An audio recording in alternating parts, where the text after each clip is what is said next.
Hello, coin collectors out there. The 1940s were a very interesting time for the Jefferson nickel.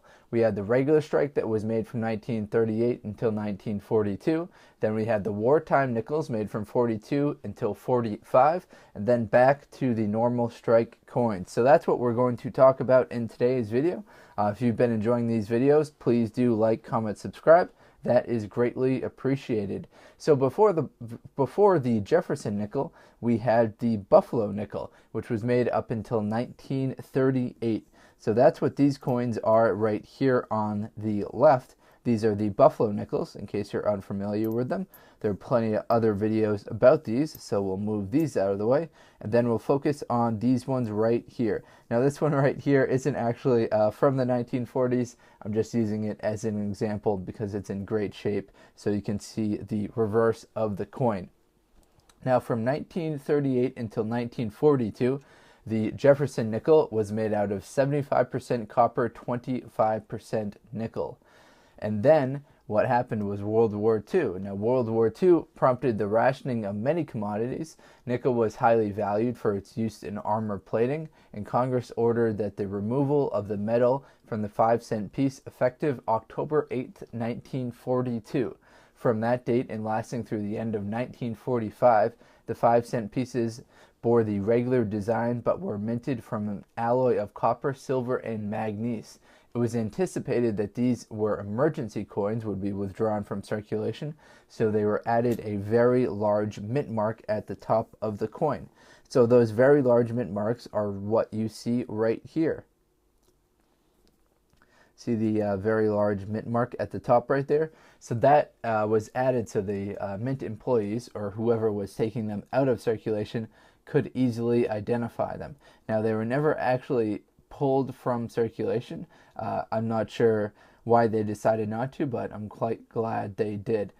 So the melt value of this coin, because they are 35% copper, 35% silver, 56% copper, and 9% manganese. They've got a weight of 5 grams. They've got a melt value of 94 cents. Now, they're going to be worth a little bit more to coin collectors than that, but at the very minimum, depending on how coin collecting values and perception kind of rises and decrease, they'll always probably be worth at least around $1 in melt value.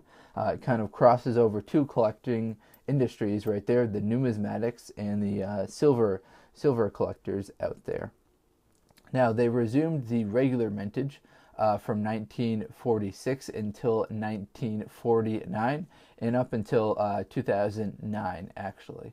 But one of the interesting coins that came out, there was an unofficial variety of the wartime coin that was created in 1944, was made in 1954 when a counterfeit nickels were produced by Francis Leroy Henning of Ariel, New Jersey. He had previously been arrested for counterfeiting $5 bills. So I made a more lengthy video about that, but essentially what happened was the 1944 nickels were quickly spotted as Henning neglected to add the large mint mark of the Philadelphia Mint. He also counterfeited nickels from 1939, 46, 47, 53. It's estimated that more than 100,000 of Henning's nickels reached circulation. So if you've got a 1944 nickel that is missing the large mint mark at the top, it actually might be one of those counterfeit nickels. And as a result, Henning was sentenced to 3 years in jail. So that seems about right for counterfeiting nickels. Now, I can't imagine that it was a very profitable thing to be doing. These are only 5-cent coins, so getting all the materials, doing all the work must have cost at least 5 cents, probably even more. Now, there are two variety coins from the 1940s that I wanted to talk about, two error coins, I should say. There's the 1944 D over D and D over horizontal D error coin. So what that coin looks like is the 1944 D over horizontal D Jefferson nickel is the result of a mint employee punching the mint mark in the wrong position on the working die.